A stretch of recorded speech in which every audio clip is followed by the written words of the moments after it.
How y'all doing today, man? Welcome, all four of y'all. How's everything going for everybody? Yeah, life is going good. Gotcha, man. All right. Since we got a fourth person here, I'm gonna get rid of this actual clicker sign right there. With that, man. Ladies and gentlemen, boys and girls, people who come from the gender norms, and people who say, you know what, fuck that. My name is History Williams, and this is the Historical Voices from the East Side. Now, if you are looking at this screen from my side, where I'm starting at, if you're looking over there to that guy to that right, that is our voice of reason. He helps us be able to get ourselves back on track, even after a hard fucking day at the goddamn yogurt place, wherever we had, because they decided to put like mint chocolate chip like a serial killer up there instead of actually just doing the shit that's just bad for ourselves, like cheesecake. With that being said, man, this is JT the voice. Give him a round of applause, everybody. Come on.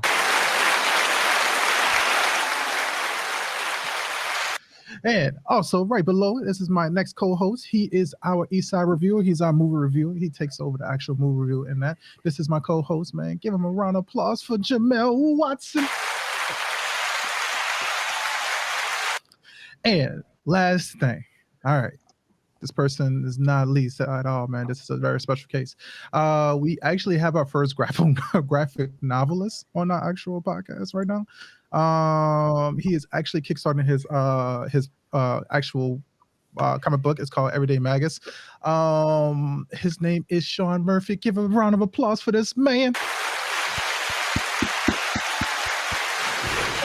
With that, Thanks man. for joining us. Yes, definitely. Thanks for joining us, man. This is a different and new experience for all of us, I'm pretty sure. With that, so we've had a small break last week. It went pretty decent. How did y'all enjoy your break, man? Dope. I spent it preparing for the next 2 weeks because I've got some stuff, um, some stupid stuff that I plan on doing. And you know what? Now's as good as time as any to share with y'all. If you're familiar with Hot Ones, I've got a little preparation coming up because I am going to be doing predictions for WrestleMania and another show that's taking place that weekend. And for every prediction lock that I get wrong, I'm going to eat a wing covered with this. This is the last dab, the hottest sauce on that show, with the exception of two matches, the main events. Those are my golden locks. For those, I'm going to do something even stupider. Okay. If I get even one wrong, I am going to have to eat this. Pocky one chip challenge, which means I could eat a combination of this chip Oh, and some wings with this sauce. okay. So yeah, mentally Your preparing for colon that. is never going to be more clear than the morning after this WrestleMania. Woof. My Mm. colon, my sinuses, everything is just gonna be cleared out. It's gonna be a whole experience. And then we do our actual review this weekend on Sunday at Preview. Yep. yeah for preview, so at 3 o'clock. So I'm looking forward to talking about it. This card is not that bad. I'm just not a fan of like the main event so far. But we'll We'll get talk more about it into more that. Yeah, Sunday. we'll talk about it more so this week. With that, man. Before we actually go on, I really want to give this person a chance to be able to actually talk about their graphic novel as well. Sean, do me a favor, man. Tell us a little bit more about I'm sorry. Tell us a little bit more about your actual graphic novel, man. So yeah, it's Everyday Magus. It's a spin-off of a series I wrote with my best friend Kelly. He's co-writer on this on Everyday Magus as well. And we had at one point a few years ago decided, hey, we should try writing comics, right? And so we started out with some basic stuff, and we came up with some ideas that loosely based on our hometown in Billings, Montana, where we grew up, and we wrote 12 issues. And I wanted to jump right in because that's just how I am. I don't really understand anything unless I swim in its guts.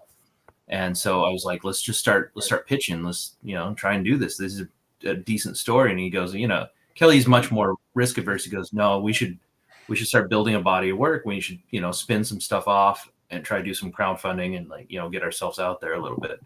And so we decided to take a character out of that story who is sort of a minor character, and expand their biography in the world where they came from and how they got to the setting in our main story world. And that's Chalk, who is a dead man who has been employed by the fictitious Ominous Powers Inc., INC instead of INK, because it's sort of a nod to the idea that we exploit our characters for profit, just like the Ominous Powers Inc. And what happens is when you die, if you're unlucky, you get grabbed by the supernatural corporation, and then you get loaned out to the magical elite, right? You don't have any choice in it. You're basically a slave. And but they call you like a temp employee. And so, like, you go to like a Doctor Strange or something. He's trying out some new spell. It's too dangerous. He experiments on a dead person. Hey, no harm, no foul. And Chalk forms a bond with an alien octoped named Cyanea, who's the sole source of the ink they use to tattoo a sigil on a soul. It's like on the forearm that controls people. And so we wrote it as a comedy heist because we wanted it to be funny, because it's really easy to critique, modern capitalism and work culture and get really dark. So we wanted it to be kind of fun. So we did sort of a comedy heist of how he and his workmate, who's a satyr, try to get fired so that they can get into a position to where they can help Cyanea escape prison. And not sure how much more of this I'm getting too spoilery, because it's just the one issue. We've got a lot more planned for it, but it's still early days for us. Okay, man. So, like, how has been the Kickstarter? I know that you've been like starting it on there, man. So, how is that process been going? And do you think that you're actually going to be able to achieve your goal at the very end of this? I think we're going to make it. I was a little bit doubtful because, you hit that 2-week slump. Everybody tells you, like the middle weeks, nothing's going to happen. You're going to feel like shit, like don't freak out. And I was riding that wave of calm, and then coming up on this last week, and I'm like, holy shit, we're like just barely past half. And now we shot up to about 68% of our goal. So I'm pretty sure that, we don't have that much more to go. We're only shooting for a $5,000 goal. Okay, gotcha. Yeah, so pretty modest, right? Yes. Not a lot of people know us, and we're trying to build that audience. So we're going, let's at least try and get the book out. Fair enough. Yeah. I'm sorry. What was the other question? Oh no, I was just seeing how the Kickstarter was been going, man. Yeah. So, the whole process has been like brutal. If you're going to do a Kickstarter, like you want to start preparing like 2-3 months in advance, which was not something we knew going into it. We've just been like running. With that, man. Good luck with that, and definitely send us a copy, man. We would love to be able to read that actual book. Now we're gonna do a little bit different this time. We're actually gonna do an actual movie review at the very beginning. With that, that Jamel does usually take over that actual portion. But we're gonna actually start out with our movie review because of the fact that this is a 2.5-hour movie, 2 hour and 45-minute movie, from what I remember. So this is a pretty hefty movie. So with that, we got to get started with our movie today. Jamel, what is our movie for this week? Movie this week is The Woman King from 2022. The Woman King is based on historical action drama based on and I'm gonna butcher a lot of these names because they took us from where we from and can't really pronounce our name. the Agoje, an all-female warrior unit as part of the Dahomey Kingdom in West Africa, set in it's set in 1823.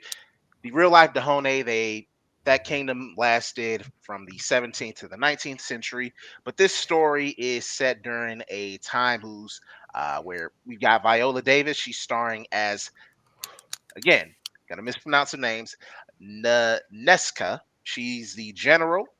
She's basically the HBIC, the king's right hand woman. She's the general of the Dahomey and of the Aga. Lord have mercy, the Agoje. Yeah. See, I'm not gonna make fun of history for the way he mispronounced words and what he's doing. I'm dead net because this is gonna be a difficult week. But anyway, Viola Davis, she's the general training up the new tribal warriors, and it's at a pivotal point for their village. They are looking to perhaps move away from an ugly practice that they do, which is, of course, being part of the transatlantic slave trade. There's a lot of action in this movie. There are some pretty standout performances. Viola Davis, as usual, kills it. But one of the newer or lesser known actresses, Thuso Mbidu, as Nawi, she was actually really good in this movie, in my opinion. Yeah, there are some allusions to other historical epics, action epics, such as Last of the Mohicans, Gladiator, Braveheart. In fact, one of the reviewers called this Braveheart, but with black women, which is a very accurate way and a pretty cool way to describe it. So let's kick off the discussion, and we'll go with Sean. We'll go with our guest today. What did you think of particularly the portrayal of the Aga? What did you think of the?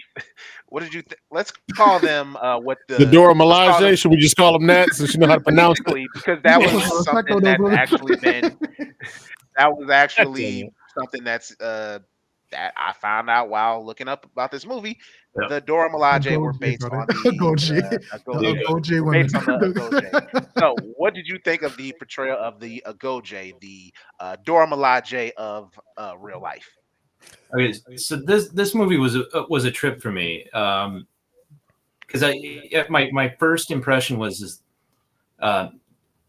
because I my background is in filmmaking, so I look at film very differently, and there was like some weird camera moves and stuff that was kind of like throwing me off, but it's very obvious it's all shot in a kind of a closed in space. It's not like you don't see a lot of vistas that aren't painted in.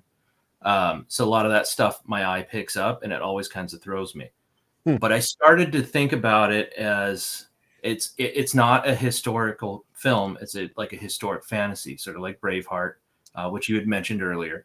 And once I started to kind of let go of that sort of media bias, it was phenomenal. The fighting was almost so slick that I would get confused, and I'd be waiting for like something out of Black Panther. Like it was almost too slick and not brutal enough, but it was beautiful in that it was driven by all these aspirational drivers, right, of an Africa that could have been. And I loved that. It was so cool because you could do that with like a Scotland that could have been, or an England could have been, that's been done to death. This was just completely unique in that. And I stayed up all night. I couldn't sleep because I just kept thinking about this over and over again. Like this was a fantastic film, and it didn't pull its punches on the message and the aspirational drivers. And that to me was like that's the portrayal that stood out to me. So the Agoge, fantastic. Like as far as I'm concerned, it may not be perfectly accurate, but through the lens of a historic fantasy film, brilliant. It was fantastic. Yeah. All right, JT. Let's go over to you. One of the things that really did stand out to me was the portrayal and how black women looked within this film because they are central to the plot and to the story. Asides Miss Viola, we'll get to her and her character in a moment. Were there any other standout actors or any other standout performances that really caught your eye from the Oh, rest of the Agoge? Lashana Lynch stole the show for me. Her Izogi was just absolutely delightful. Every time she was on screen, something interesting happened, something cool happened, and she really just felt like a badass.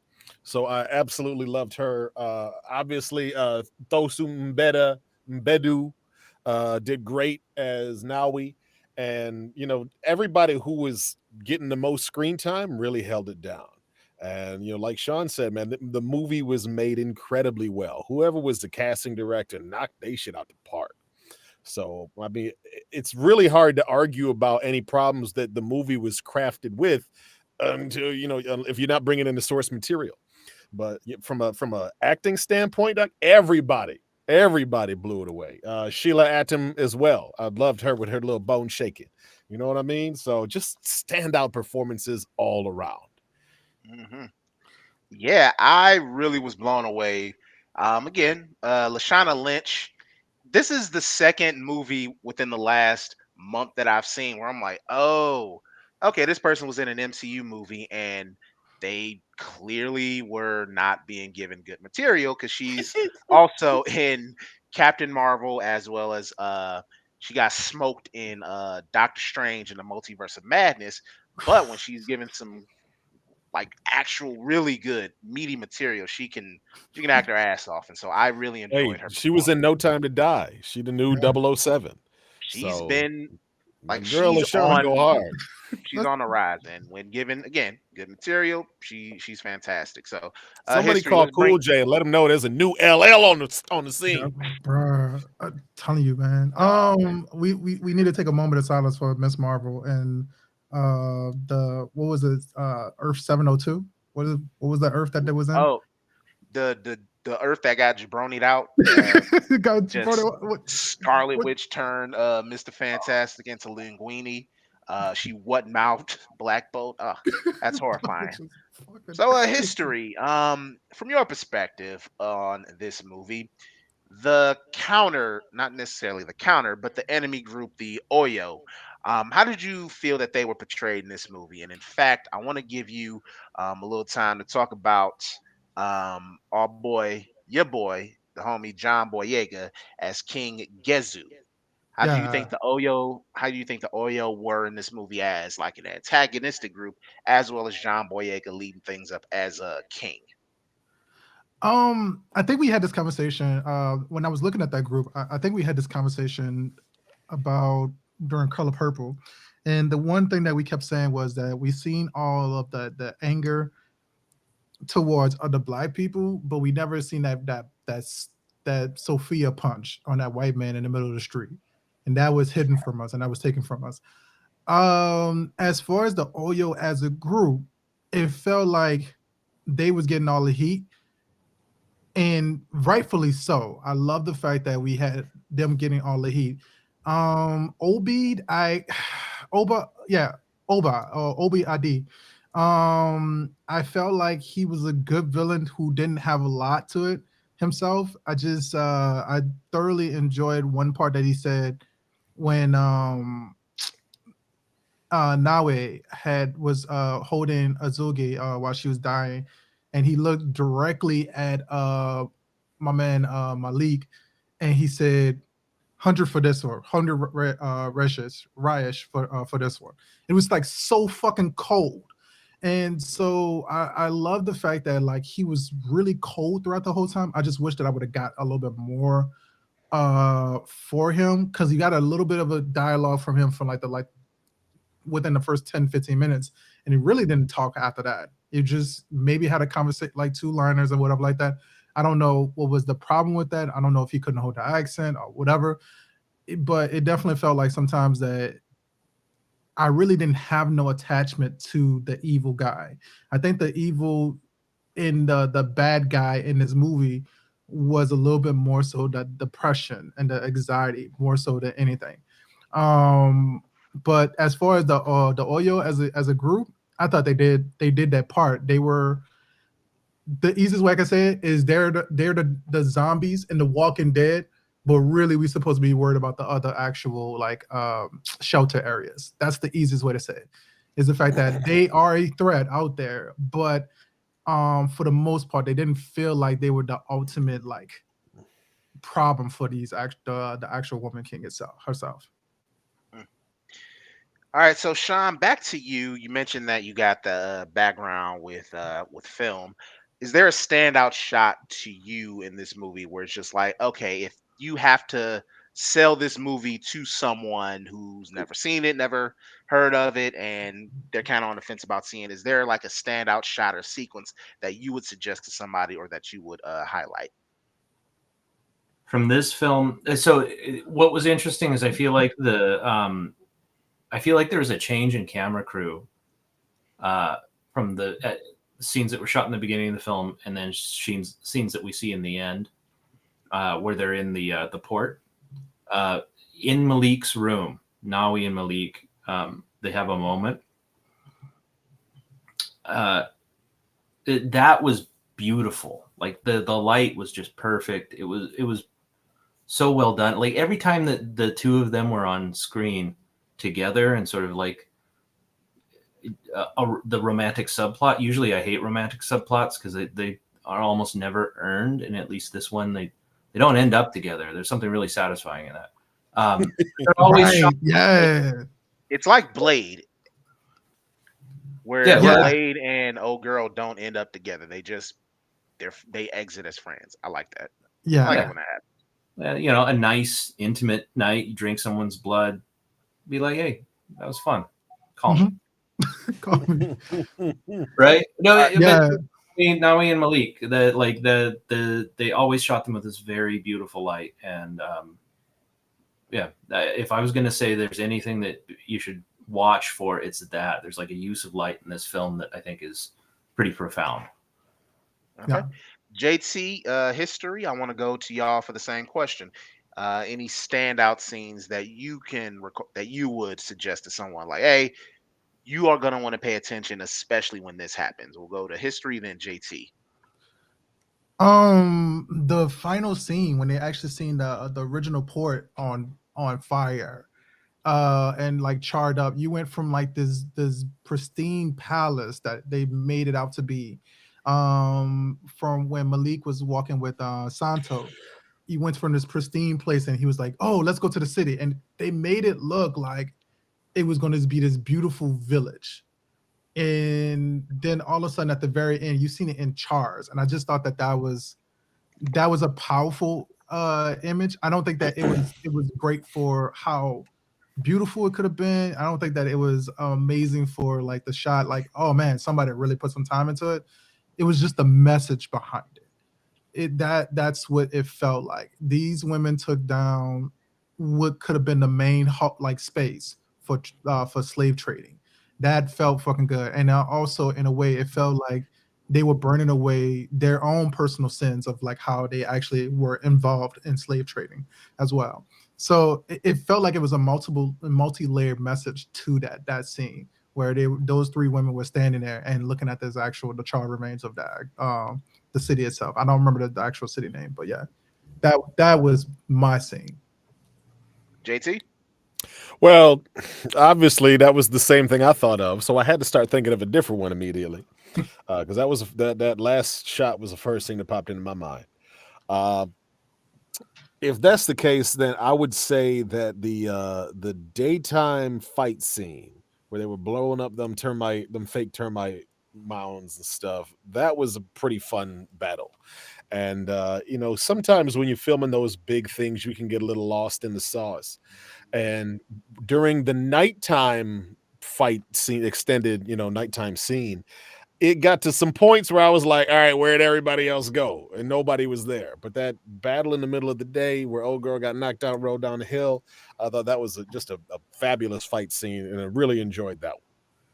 Yeah, Yeah.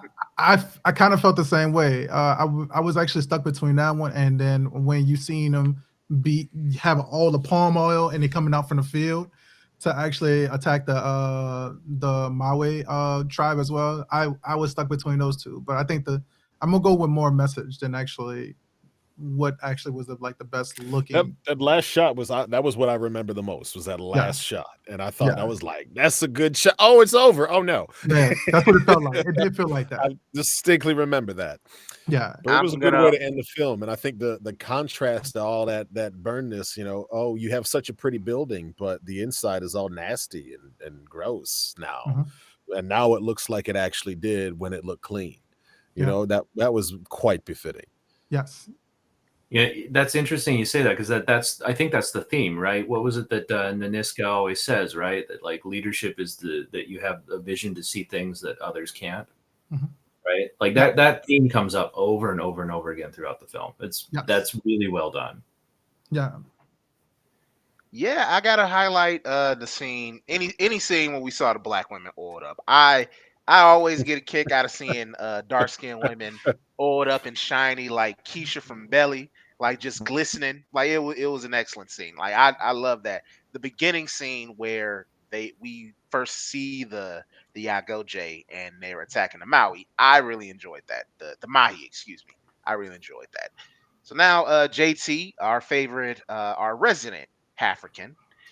There were some Fuck. Europe, there were The some fuck? Europeans in this movie, or should I say, there was some non-African folk. What did you think of, oh boy, Santo Ferreira, the main, what do we call him, main slave dude, general manager of the slavery? What did you think of him as a character in this movie?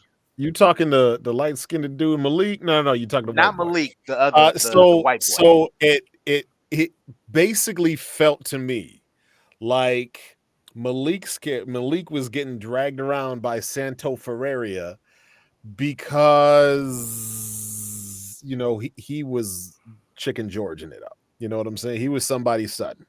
But other than that, like at the end of the movie, you get to see how Santo really looks at him and like, you just another one of these niggas. And Mhm. that was Yeah, that that came out a was that lot. thing. Like there was a certain, and I think that Malik's unease of being around that was such a nice organic kind of transition to, I'm in on this team.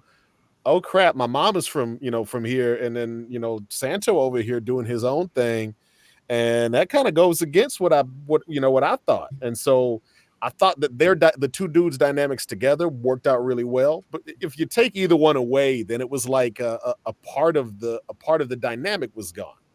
You know what I'm saying? And so to have his name hero Fiennes Tiffin, I thought he did pretty good, but like there was just a certain disregard that I think he did not encapsulate with his character. There needs to be like a, we up here and y'all down here. And I think he kind of glossed over that, as did the entire freaking movie. So when you talk about them two together, though, I think that their dynamic had a lot of the good moments, and a lot of that subtext is some stuff that I have legit gone through in my whole life. You got people talking all nice to you, and at the end of the day, you're like, oh, so I'm just another nigga to you. Okay, I see how it is. So I really Correct. like that dynamic in the movie. History. I want to stick on Malik. What did you make of him? Like, I think JT brings up a good point. Like, Malik and Santo as a double act, they're pretty compelling. But what did you think of Malik as a solo character? Um, I'm not gonna lie to you. I felt like he was the weakest thing about the whole film itself. I thought that like he helped the transition for certain things. Like obviously, we need to find a way for Nawe to be able to not be sold off into slavery, but also on top of that, not to be able to have access where she can go and help out the Ogoje while they're storming the actual city itself. So it felt like he was more of the transition. Like we needed a buffer so that we have a way that this information is being told to Naniska and the Agoji. And then we also need a kind of a way for this other girl to be able to get out of this actual transaction. Um, I felt like we should have had more of a reaction. We should have had a more of a reaction with him, especially when Santos said, "You should be lucky that you're not on the trading block itself." I Mhm. think we should have had a bigger reaction out of that. And I think that that would have been his like shining moment, shining star, this situation. I just I know that like Sean said that like he loved that scene with them. It just there was points in time that should have been a shining star moment. I don't think the scene when they were in the bedroom together should have been his shining star moment. I feel like Malik, Jordan, who plays Malik, he failed that. He failed it throughout a couple of scenes itself. So he was pretty lightweight. Yeah, I can understand Yeah. that. He was like Sean, Crystal Light. He was like when you got too much water in your Crystal Light. damn. Sean, do you have any thoughts or anything to add on either Santo or on Malik? I think Sean froze up. Sean? Oh, John, we haven't lost you, have we? Yeah, I think we I lost him think for a second. Yeah, That, I that, think we that lost him answer your for a second. question. yeah. No, so here's my thing with both Malik with Malik. You know who he reminds me of, like a negative version of Killmonger, because it's like his dad, Killmonger's dad, was originally from Wakanda. Mhm. Malik's mother was originally There we from Dahomey, Whereas Killmonger, dark skinned brother who has some revolutionary ideas, Malik, uh, what's the nicest way to put this? Chicken George in it up really is a pretty apt way of describing him. But I think he came around towards the end, especially when he was around Nawi, because he's like, after all, he's a man and women can be kryptonite to a lot of dudes, so might as well. But that was kind of my thought. He was just like a less enlightened version or a lesser version of Killmonger. Sean, I don't know if you heard me, but I wanted to know if you had any thoughts on either Santo or Malik as characters that you wanted to add. I do. I think that they themselves are evidence that the film should have been bigger. And I think history makes a solid point. Malik was underutilized, right? He shows up and he's one of the first people who made me think about the aspirational drivers of the film, because he says, Africa is a place where I can see men like me as kings and as free people. That was a powerful moment that was underutilized substantially. Because the film very much, to me, is about aspiration, about like driven aspirational fantasy. And he's a perfect vector for that, because he's coming into it as completely alien, but it's home. There's something really profound in that. And yeah, I think that dynamic with him and Santos, it should have been played up more. I think that the film could easily have gone longer and probably ended in some earlier version. They just cut it out. Yeah, I felt like that should have been more that tussle, because it felt like Santo was like, I'm in love with, like, you're my friend, you're my good guy, right? For more than 2/3 of the You're film. one of the good ones. Yeah, and then there was no sign of like Santo felt the same exact way as like everybody else who was selling these people. You know what I mean? There was no sign of that, other than like maybe the underlying tone that they gave at the first act, like within the first 15 minutes. But that's about it. Every time you seen them on screen together, they just look like good fucking friends that just drunk at the bar together. It really didn't feel like Malik was actually going to be possibly a victim of him, or possibly looked at as lower than him. It didn't I seem absolutely expected to see Malik carrying the bags. I expected he would go grab the bags, Malik. I'm gonna sit over here with the king, like that. But I didn't actually get that. And that was what I was talking about. Like, he needed to be a little bit more assholey and a little bit more aware of the actual hierarchy as he sits and talks to this black guy who is a king. And if he wasn't a king, he would have no problem selling. Ain't that some shit? And I think that is something that could get tapped into, but you really got to delve into straight up racism. And the film was not trying to do that, because the focus was not on racism. This was black on black crime. Yeah. You know what I'm saying? So like, they really didn't want to dive into none of that and how it helps perpetuate the crime. Well, you know what, JT? Honestly, when we said I think you said it about Antebellum, is that this movie was scared to say the word nigga. That's what was scared the word. It was really because when we talk about like Leonardo DiCaprio and Django Unchained, like this movie really he was a fantastic racist. Oscar worthy. And he tried so hard to be a good one, though. It was so against his nature. Yeah, this movie felt like it was so scared. Like it was so scared to say nigga. Oh, but man, that's how you feel about Santo, huh? Yeah. He could have said something. He could have said something. But, and there was, I think that the like little offhanded comments were really what was missing, to little breadcrumbs to let you know that character's idea of the world. And this was also missing in certain other places, like when the Adoje or whatever can't have kids, right? And so like, once we find out the big reveal that Nawi is actually Naniska's daughter, that was somewhat surprising. You kind of see it coming, but somewhat surprising. And in that moment, like, I expected the dynamic of them to change. Yeah. And it didn't. And I really was like just a couple of sprinkles of word, just like come child or whatever, like, but there was no change in character after this big reveal. Yeah. And it was more just like, now she raised up and she got her stuff together, and she was now being able to sit at the big girls table because she was a certified badass too. Yeah.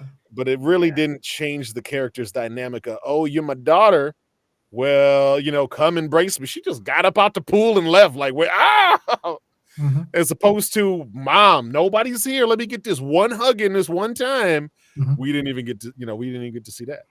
And Yeah. so it was, yeah, I'm done talking. Oh no, man. Yeah, we only got the one part where Nawe said, "Mother, do you feel like dancing with me?" or something like that. That's the only time we got that mother-daughter moment, and that was about it. They could have done a little bit more with that reveal. I think the reveal itself, it's good. They could have done a little bit more with that dynamic. Speaking of some dynamics, King Gezu, played by your boy John Boyega. Sean, let's kick it off with you. Let's discuss Gezu, and we'll bring in some actual historical context into this as well. King Gezu, he ruled the Dahomey Kingdom from let's see, from 1818 to 1859, and he rose up after his father and such. But I want to give a compliment to him, to the movie, for this man's drip. Like I've never wanted to be to get in touch with my African roots more than seeing John Boyega. He had the fro. Somehow he got it lined up in the 1800, just lined up perfectly, like it was bevel or something. He had just the drip. He had all the white. Like he looked immaculate as a character. What did y'all think of him as a character before we go a little bit into some of the actual historical context with him? First, Sean, we'll kick things off with you. Another underutilized character. I didn't realize it was John Boyega at first. In fact, I didn't know that until earlier today when I looked up the cast list because I wanted to make sure that I knew who I was talking about. But the dynamic between him and Aniska didn't fully flesh out. Like, this is, again, to me, more evidence. If we're doing the forensic autopsy on this film, this film was supposed to be bigger.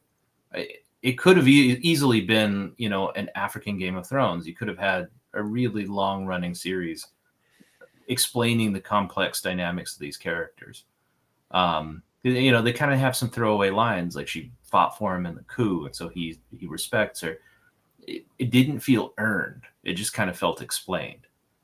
And it didn't bother me necessarily, and he didn't, as his portrayal doesn't bother me. John Boyega is fantastic in everything he does. He could, fart on a napkin, it would be art. But very underutilized and sort of like an appendix to the film, right? Like he's just kind of there. Fuck. History, what about you, bro? The fuck, Like, man? don't, if you've been looking up stuff, do not bring it up. What did you think of John No, Boyega and his character in the movie? I'm digging the fucking analogy of calling him the appendix of it. Like, he had a purpose, but we just don't know just yet what it is. Yep. He just ruptured at one point in time. That's yeah.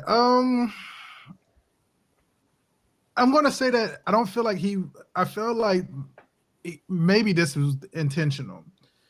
The more and more we talk about some of these male characters, it definitely feels like the women were supposed to be the centerpiece of the film. I'm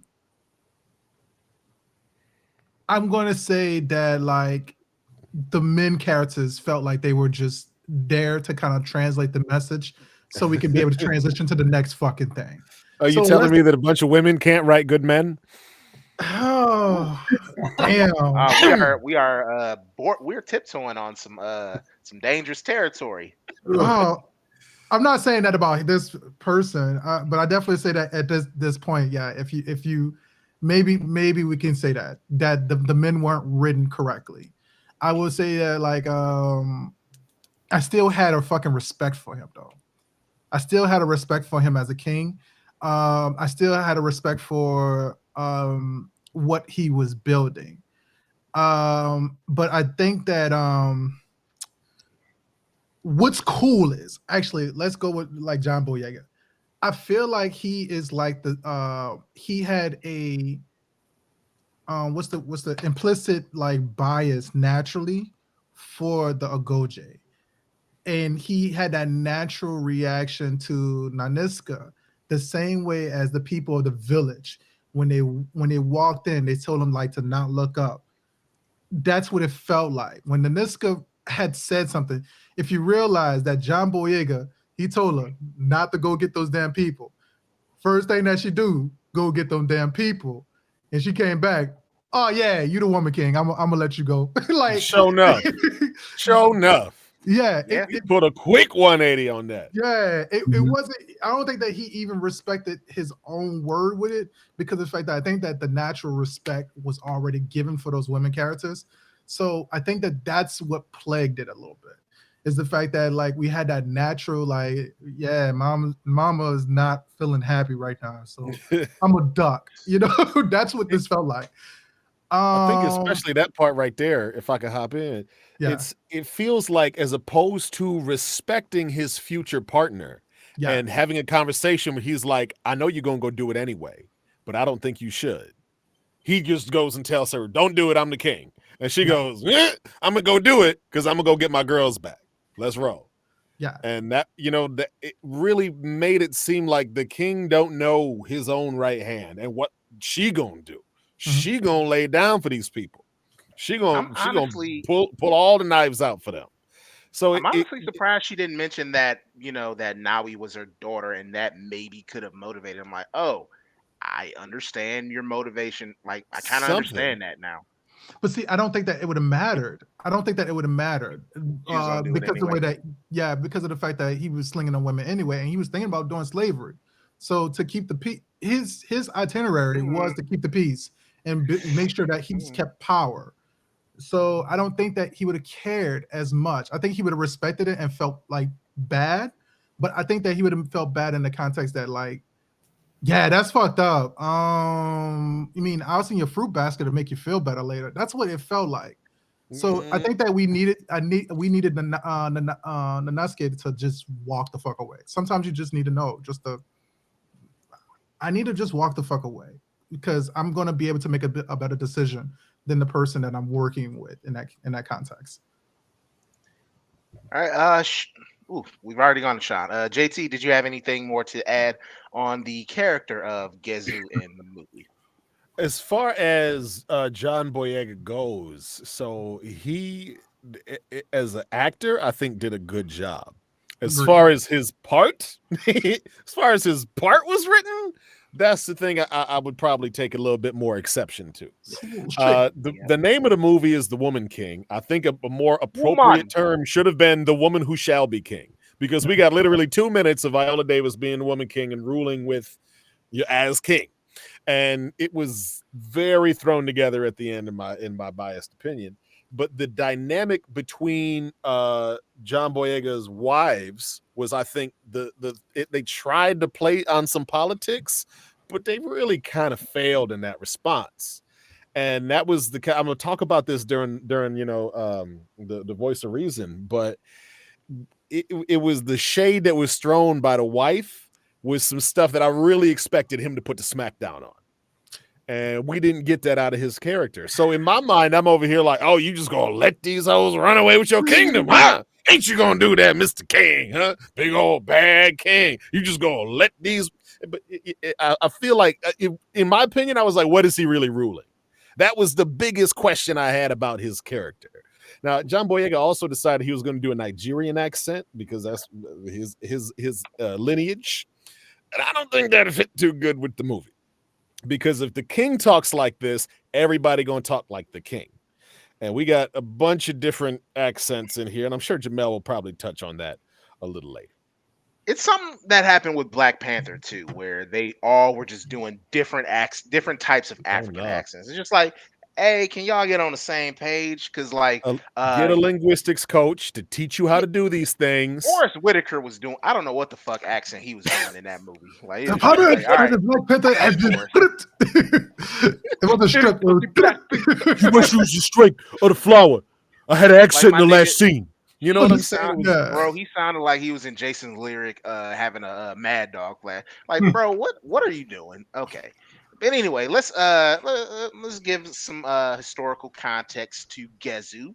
As I said, king of the Dahode, the Lord, the he was homies, king, the the homie. homies, the Yeah. homies, from 1818 to 1859. He actually did, and that is a point that was brought up in the movie, moving away from the slave trade. Now, accurately in the movie, they did say his brother did trade his own people for slave first in the slave trade. He moved away from that. He also, for a time, moved from the slave trade to the palm oil trade. However, uh, palm oil apparently don't sell like people, so he moved back. Another thing that factored into it was his relation to the British as well as the Portuguese. In the last few years of his life, he tried some reforms, but he kind of stepped back on that in 1857 he ramped the slave trade back up. So the movie did get a point correct where he did want to look into some other legitimate trades, but slavery was the key to their power. In fact, he has been quoted as saying, the slave trade is the ruling principle of my people. It is the source and the glory of their wealth. The mother lulls the child to sleep with notes of triumph over an enemy reduced to slavery. So, yeah, not not the nicest thing to say, to be quite honest with you. You know, No. and it does also, and I think this is something that kind of, got to me. It's like, okay, learning more about history, it's ugly. History, not you. History's ugly. History's messy. History's kind of shitty. History, Damn. kind of, it's not the nicest. Again, I didn't say you. I said actual history with one S. Calm down. It can be bad. History can be messy and history can be bad. There really are no good guys, really are no clear bad guys. History is history. And so learning how deep that other African tribes were in the slave trade, it hurts, but it's also like, damn, that's fucked up. So now let's get to some of the negative aspects of the movie. Again, I wasn't talking about you. I was talking about actual world history. Well, yeah, it's okay, man. Can You I? put yourself up. You put yourself in the seat. That was your fault. You did that. um, before we move on, actually, can I Go ask the right question ahead. because we was right on that topic about like the different accents? Do you think that that was because of the fact that they were trying to push the idea that like they were taking people from these different tribes and stuff like that? And then that's the reason why you have the king, he was speaking Nigerian, whereas everybody else was kind of in their own dialect and different, like I guess you would say tongue for this particular thing, because they were speaking English right throughout the whole time. They weren't really pushing for the Iskosa, you mean, speaking Ghanaian, whatever like that. So they weren't doing those things, but they were trying to speak English, but in an African dialect. I guess that's an easy way to say it. And well, they did recruit from multiple tribes. So like the female army was 600, but it grew 10 times that. And they recruited from everywhere. So it is logical that you would have different dialects in there in the army. But like, I don't know, get a language coach next time. That's all I'm saying. Fair enough. All right. I Yeah. also want to give Sean that, like, what you said is like a very good point. Like, this could have been a series because JT, you brought up the wives, and Sean, you brought up, this could have been like a Game of Thrones type situation. Do y'all think something like this would work better as a series as opposed to one standalone 2.5 hour movie where you can kind of explore some of the dynamics a little bit more? Do you all think that it will work a little bit better as a movie, as a series, as opposed to just a movie? Everybody come, y'all can start just coming in with Oh the well, I'm gonna with let your Sean. thoughts on I'm that. gonna let go. Sean go first. I 100% believe it would have been better as a series, because then everything that we have been talking about would be fully earned. Now he's reveal as Naniska's daughter, the internal house politics of the many wives of the king, the dynamic between Malik and the what's his Portuguese nuts? I can't remember that guy's name now. Santo. Santo. Like that dynamic could have been exploited, and Santos's death could have been earned, beyond just being kind of a racist dickhead to his friend, right? Like, it's not good, but that was like 21st century racism, to Malik. That wasn't, what was of the era. He just kind of hinted at it. It should have been, like JT's making a great point. Like, that should have, there's no way that guy would have been that kind to this guy at all. Malik Not should when have. he's selling people. Hell no. Yeah. I mean, he's not, and weirdly desperate there at the end too, trying to get away from this uprising. But I need to take 6 slaves onto my raft at the end because that's going to cover your expenses. Like, where's the motivation in that? Yeah. All of that could have been earned in a series. Yeah. Yeah. What about you, JT? Anytime that there is too much information for the 2.5 hour movie is always a good idea to come out of the series. And I was just sitting here as Sean was talking, thinking like, damn, I could really go for 6 hours of The Woman King. Absolutely. Right. I think that the dynamics really needed to be more magnified and more talked about, because it really felt like wife number one was running her mouth and she didn't have no Shantae. It was she did not get smacked back at all. You know what I'm saying? Like, somebody needed to put that bra in her place. So if I got to watch 4.5, 5 episodes just to get there, I want to see that conversation. You know what I mean? Like dynamite on her. Because that was going to be juicy, get put in her place. Talk about, I'm going to be the woman. Wait, it wasn't me. No, bitch. Nobody wanted you. Sit down. Oh, can you even scrap? Like, she was. First off, I love her. She was in. She very beautiful woman. Love her. I understand why she top wife, but does she have any type of squabbles? Like, that's because she was talking like, "Ooh, I want to be the woman." Dog, the reason why Naneska's the woman king, she got bodies on her resume. I'm not sure. And you're right. If it's leading up to her, to one of the wives, I think it would have been cool if one of the other wives just like, dog, shut up. You're Or right. or the person in purple. I can't remember their name. Eunuch. Bald in the bald eunuch in purple.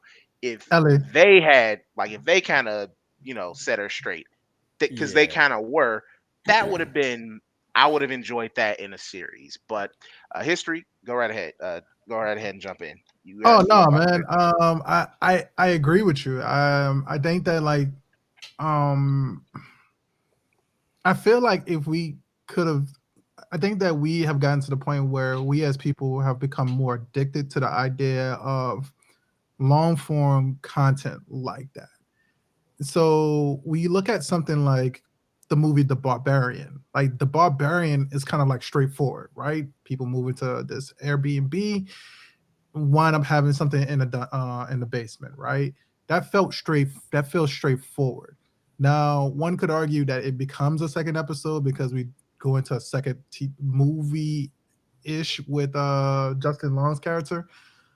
With this, I felt like there was so many stories happening at the same time. I kind of do agree with Sean. Is the fact that I do need to know a full detailed story about, like, with Naniska. I think that they did a really good job by highlighting mostly Naniska. But I kind of want to be there that night that she got captured. Unfortunately, I kind of want to be there the night that Nawe got adopted from the for the orphanage. I want to be there to know what Nawe did to piss off the other 2 husbands. And for sure, like Izogi and Amenza, I felt like I could have watched the whole movie with Izogi. I could have watched the whole movie with her. Yeah, It yeah. felt so fucking good. And the first thing I thought was when she walked up to Nawe and she said little fly, I was like, oh She, shit. I instantly got drill sergeant. Like I really felt like the military again. I felt like I was in basic training all over again when I watched her. I felt like I knew that she was also an alcoholic. I knew she was Because an what is a alcoholic little before fly? A maggot? a maggot. That's all it is. You little fucking yeah. maggot. That's pretty So good. Oof. so The I fly she called her too. That is a deep level insult. The tsetse fly, yeah, whew, it is a horrifying thing. Like yes. like Yeah. it will give you nightmare fuel. But yeah, I fully agree with you guys. I think a whole series, a whole mini series, about 8 to 10 episodes of them. We can have action heavy episodes where we see Zoge and Amenza and some of the other women like just go out, having adventures, doing some battles. We can have a politic within the household focus episode with the wives and the eunuchs. We can have like a flashback episode of, hey, how did Gezu get into power and why is his link and connection to Nanesca so Dog, deep? Like because why? he overthrew his brother, the Brother. king. Why would you leave that out of the That's a movie? That great is so episode. juicy. The That's a great betrayal. the Nah, deception. no, I want to Right. say I'm gonna say something even fucked up, man. I would have loved to see the rise of Oba Adai. Like I would have loved to see that because of the fact that like why is he so why what is the big deal about the fucking earring? Like they was like honing into this earring, like Oh this yeah. yeah. Yeah, So like damn, you're right. You so know, like there's I so would many. love to see that storyline. I felt like his character felt like he could have been their Joker. He could have been like their yeah, this motherfucker's a problem. He just wasn't on screen enough. Yeah, Yeah. he was a We would problem. have got the obligatory episode like back in Brazil, or just focused on light skinned Killmonger, or just lesser Killmonger and Santo. We would have got that episode. That would have been the boring episode. Like every series has that one episode. It's just like, dog, why are we doing this? That would have been an episode just focused on those two and Yeah, not with all the interesting people. So yeah, this would have been, y'all are right. We charted out episodes for a good series that this could. Viola would have won her another Emmy, and Thesu and Bedu, she would have got her some award recognition. Like everybody would have, they all would have ate off of this. But yeah. man, My job it's boy, lost they gonna say that potential. you ain't gonna Disney Plus me. So you mean movies, right? Well, uh, that's actually not true because this is going to end up on Disney Plus eventually. It's going to have a run on Netflix, and then it's going to get some time on Disney Plus as well. So John cannot escape Disney Plus. So with that being said, let's talk about the director for just a second. Gina Prince Blythewood. You may know her from another film that she directed, and in fact, this is a good time to preview the next month. Just for a second, Kind of we are going to do a month of romantic movies in toxic April. romance. We are calling it the month of romance. It is given to us by Wakia, um, her idea, and it was the more we talked about it, the more it's like, oh, this is a very good idea. And we are going to be diving into some romance plots. We're going to be doing a thin line between love and hate. We're going to be doing what love got to do with it. We're gonna be doing we're gonna be doing another movie at the end of the month. I can't remember. My phone's right here. I might as well just fuck it. Let me give you the movies right now before we get into the He director. buried Lee. It's more toxic romance because A the lot of these conversation are toxic. A lot of it's these toxic are, romance. That's what the hey, avoid doing this. So we're gonna be doing the thin April line Fool's between love month. and heat. Love and heat. I said love and heat. Lord have mercy.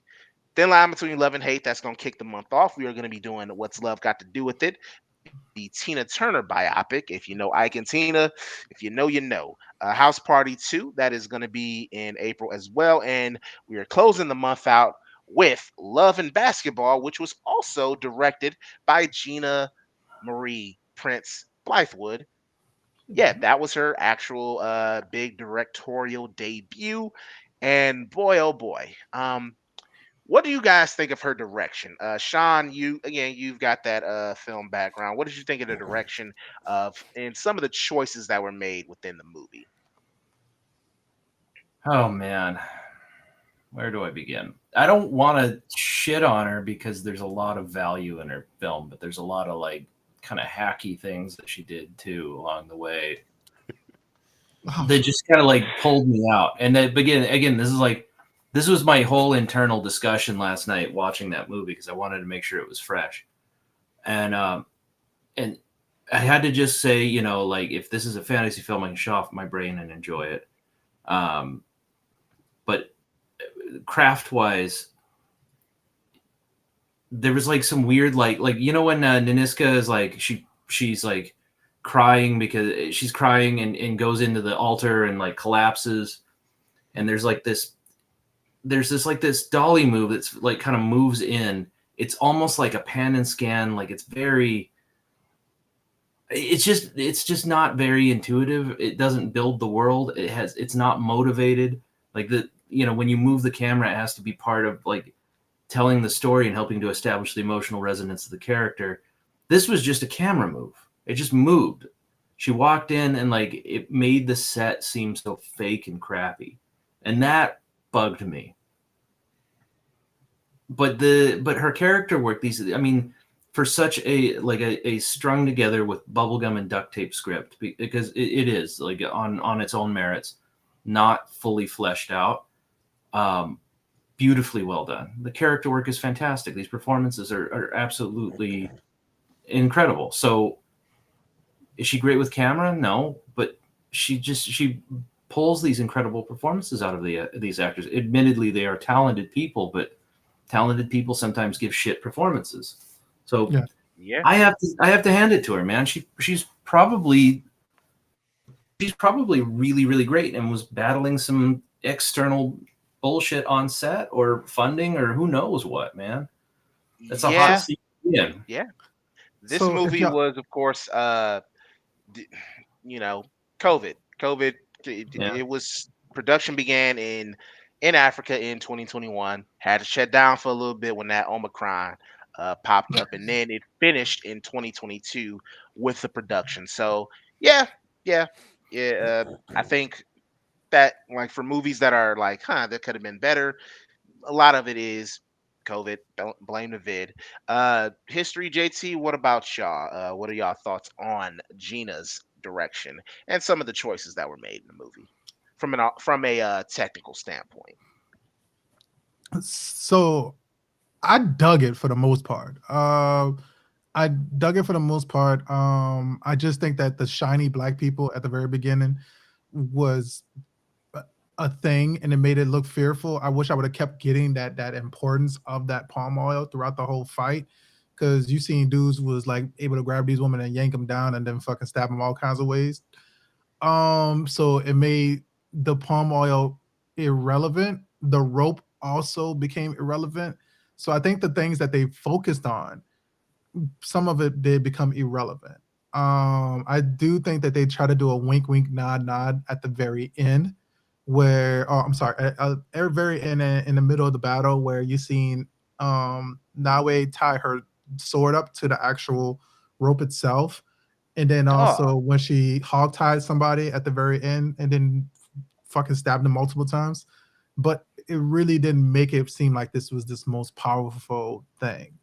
Um, my only dilemma, the most with this was they felt like it was a lot of pageantry in this film, where they kept showing the dancing and the singing in it. It felt like it was very pageantry. So it felt like this movie sometimes wanted to be like, oh, we got a musical moment, and like I get it, like we're black people, we love music and we love randomly dancing spontaneously sometimes, but like, niggas love music.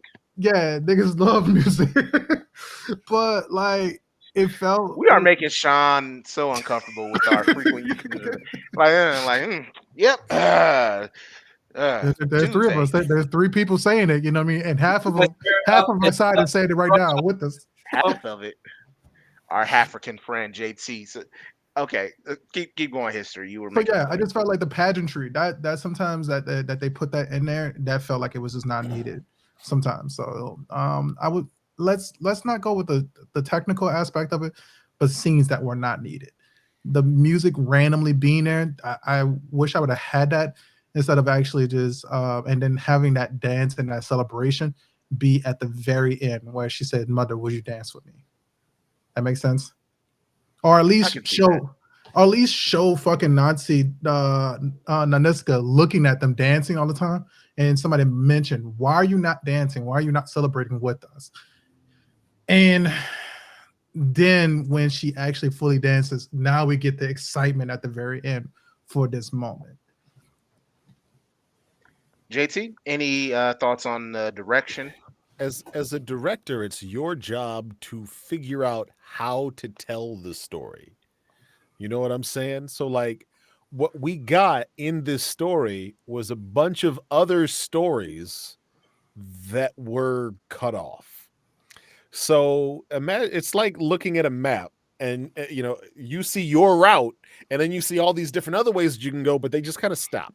And you don't actually get any further traction or any other roads or avenues. You don't see what neighborhood you're in. You're just on this one street.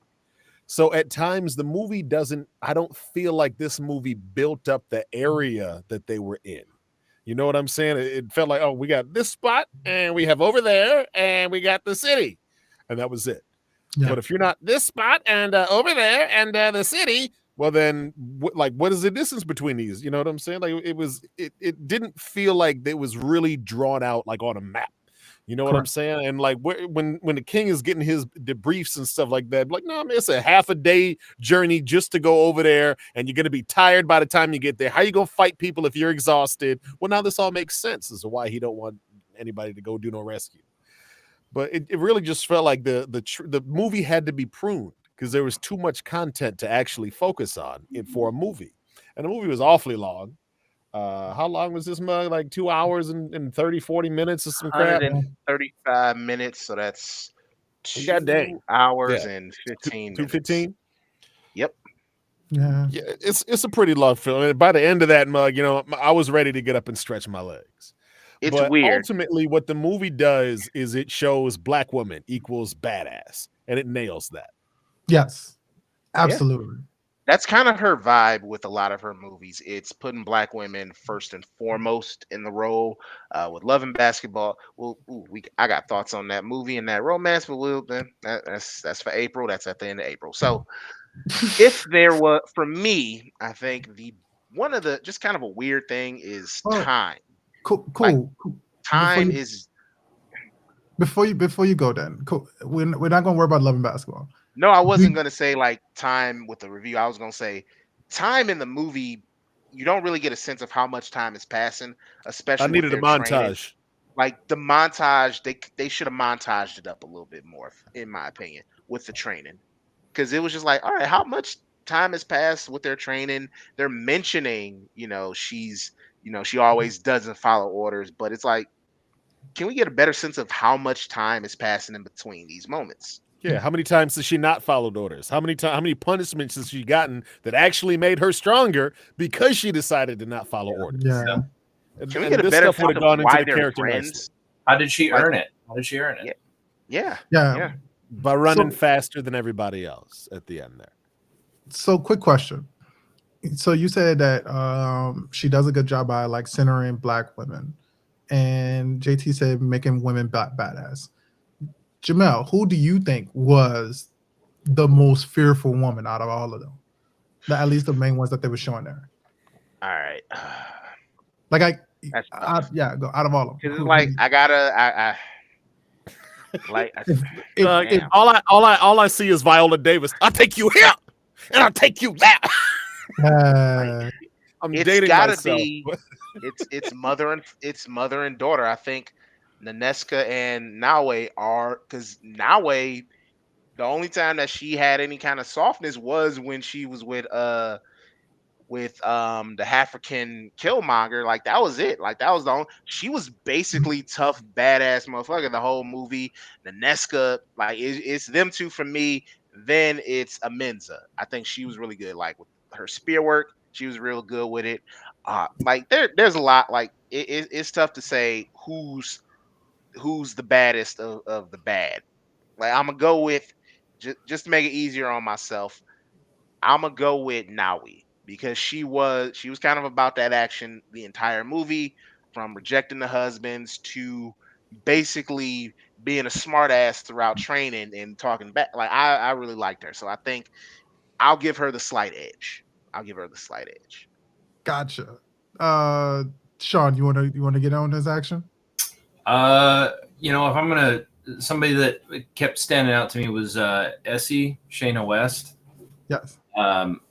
Because I found her on Instagram way before I saw this film, and I've just been like, she does the performance videos with the spear work and like the kicks and stuff, and I was just like, man, she's dynamite. Like I have to see her. Like I knew she was a stunt woman immediately based on her movements, but I was like, I want to see her work, and yeah, she's amazing, and she delivers great lines. She's actually a really talented actress. I was surprised she got one line in that entire film.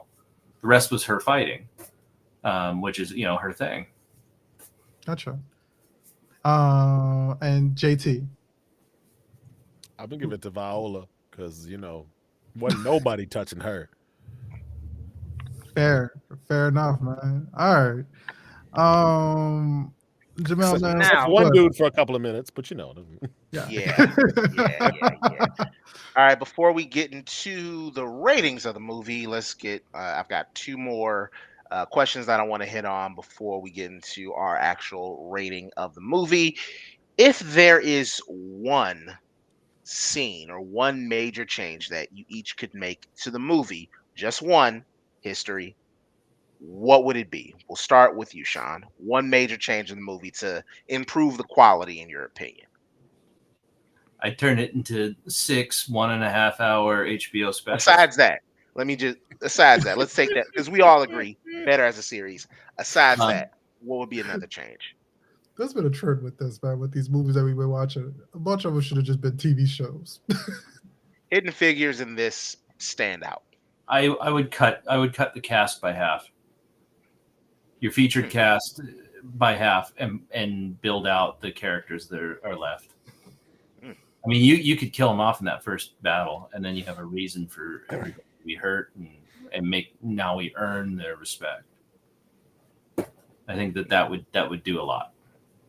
All right, JT, what about you?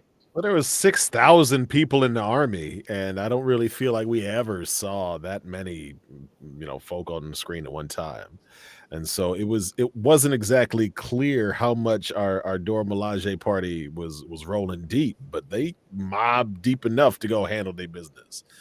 The actual tribe didn't get overthrown until the late 1800s when France came in and conquered the Dahomies in about 1984, I believe, or 1894, excuse me. And so, to know that they had a reign that lasted 40, 50 years after the king was shown here as dead, I think that kind of what else happened afterwards, it would have been interesting to see just a couple things about that. So that's about it. Fair enough. History, what about you? What would be your one major change?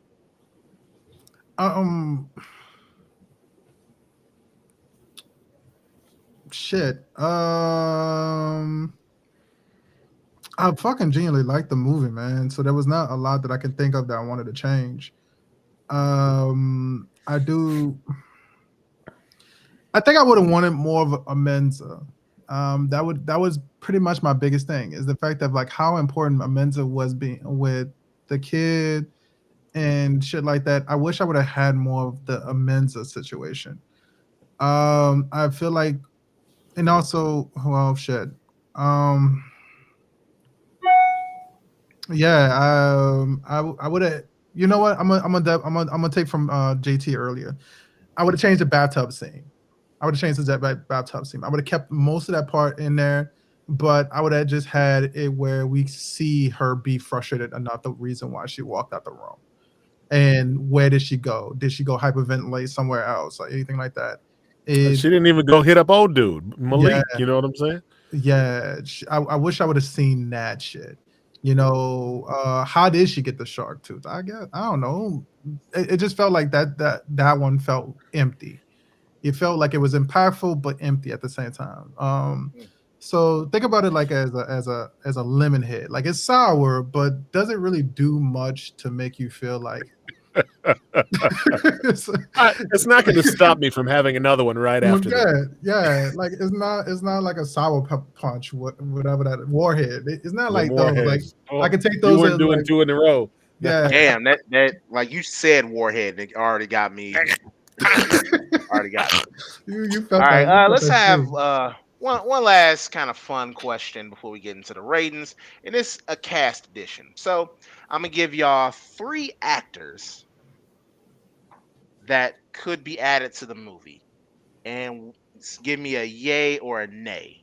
3 black actors: If you Clifton say Powell. Angela Bassett, No, Clifton Powell, who? Clifton Powell, Bokeem Woodbine, and another person who was in damn near every black movie, Jennifer Lewis. Lawrence Fishburne. no, Like Lewis, those Lewis. 3 actors, would you add any of them to the movie, and in what capacity would you add them? Clifton Powell, Bokeem Woodbine, aka Evil Dave Chappelle, and Jennifer Lewis, aka the Black Mama of Hollywood. Would you add any of those Man, 3 to the movie, and in what capacity? um, I already have my answer, but I want y'all opinions. Jennifer Lewis need to be in that mug to just be doing something around the castle. She just need to come around and be like, that's what you get, and just keep moving. Like we need just a little bit of that sprinkled in at the end. Yeah, why would you not want that? Ooh.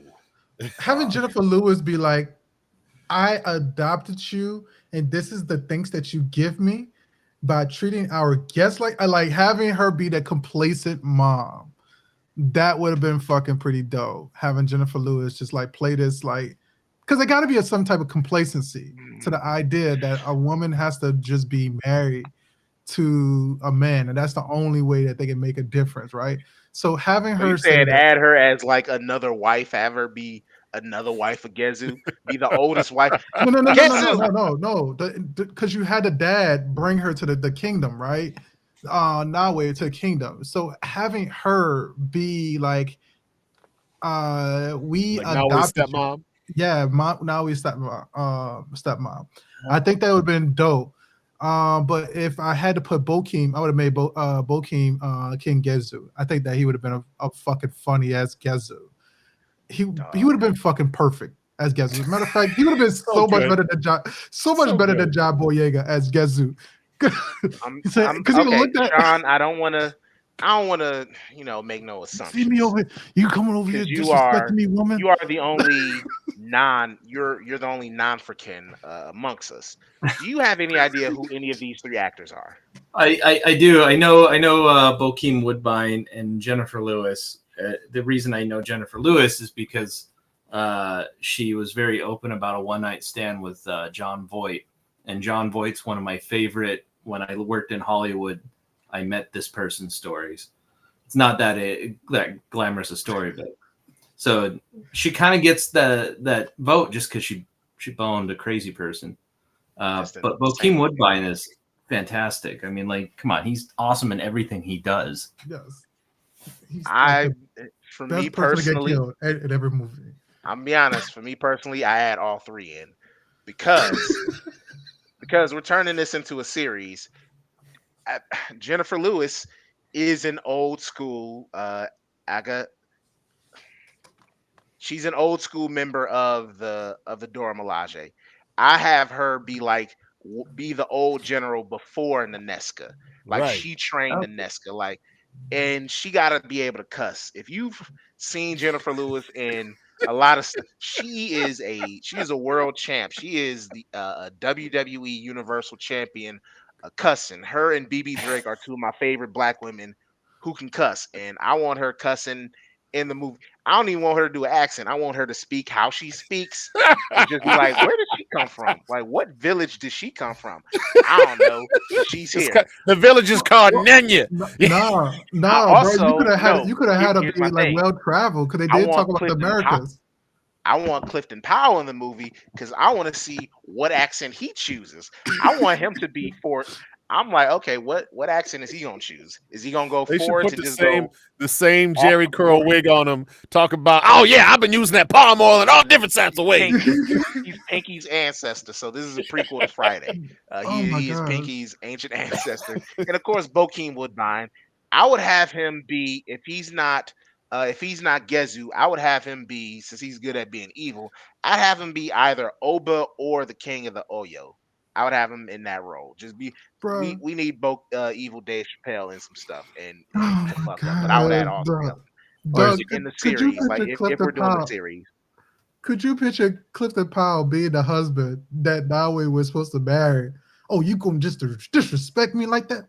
Bitch, I ain't your He goddamn needs push. I mean, Oh my God, he's the like, husband and he's like, Pinky, and somehow he has glasses, and he's just talking in the Pinky accent, in an Africanized God Pinky dang accent. it. I'll Say it marry your again. ass just to sell your ass, nigga. Just to sell Say it your ass. again. On. All right, Oh Trust let's me. God. get to the Say it again. ratings, huh? Let's Yeah. move forward because we've created something so much more. Eh, We've taken away the purpose and we've made a comedy as well. I But just anyway, I just did job Sean, if right. you are unfamiliar with our rating system, we have a 5-tier rating system. It is winner, that's 5 out of 5. Edger, 4 out of 5. It is a slumper, 3 out of 5.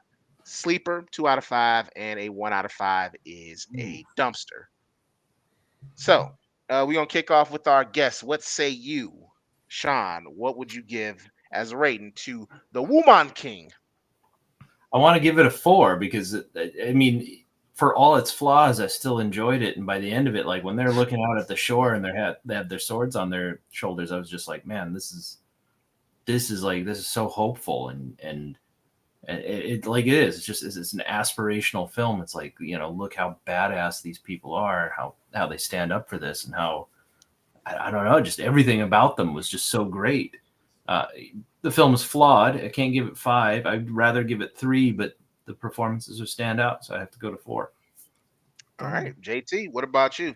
Edger all the way. I mean, you're at the edge of your seat at the beginning, you're at the edge of your seat in the middle, at the edge of your seat at the end. It's a straight edger. History. What about you? I'm different, man. I want to give it a winner. I hands down want to give it a winner. I think that despite the fact of the flaws, this movie kept my interest and it made me want to stay awake throughout the whole process. And this movie, me, you, Jamel, we talked about this when Annabellum does that. Like, we don't like to watch these slave ass movies. And so, for this being a slave movie, this did not feel like a slave movie. This felt like more of a superhero movie. The whole time, I could not help but think, oh shit, is this where they got the idea of Amazonian women from?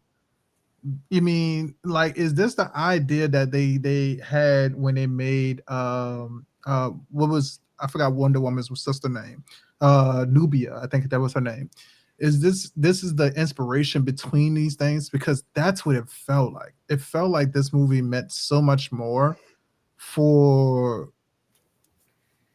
the overall audience itself. It just, I think that this movie was definitely a statement like, man, we can write a movie about some superhero women, and this is what Black Panther 1 should have been. You know, there's, I think that's what the, oh, Black Panther, not 1, Black Panther 2 should have been, when it came to showing the women being badasses and fighting off everybody else. I thoroughly believed every second of this film, despite the fact that they had so many flaws where they had characters that kind of felt like just like fillers for the scene to move over to the next one. I will, that's the problem with this film, is that is plague, but it's definitely, it's a winner for me, but maybe a low winner. Yeah, I go with Sean and JT. It's a very solid edger.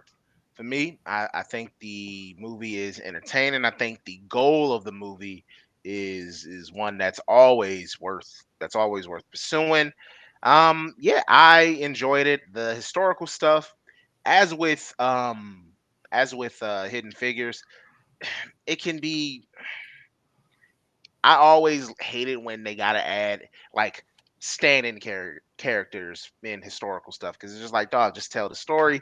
Nanesca was not an actual person. Like, she was a great character, but not an actual person. It's just like I'd rather see more of the historical stuff, but I get it being a movie. But yeah, this is a solid movie, for sure, an edger, and it's something I'll watch again. It's something that I honestly watch again. But Correct. that's gonna do it for the movie review portion. History, take it away. All right, man. So with that, man, yeah, I thoroughly appreciate this movie, man. I appreciate y'all being a part of this. What happened this week for y'all, man? What was some of the big topics that actually happened this week for you? Let's go with JT. You got anything at all that happened this week?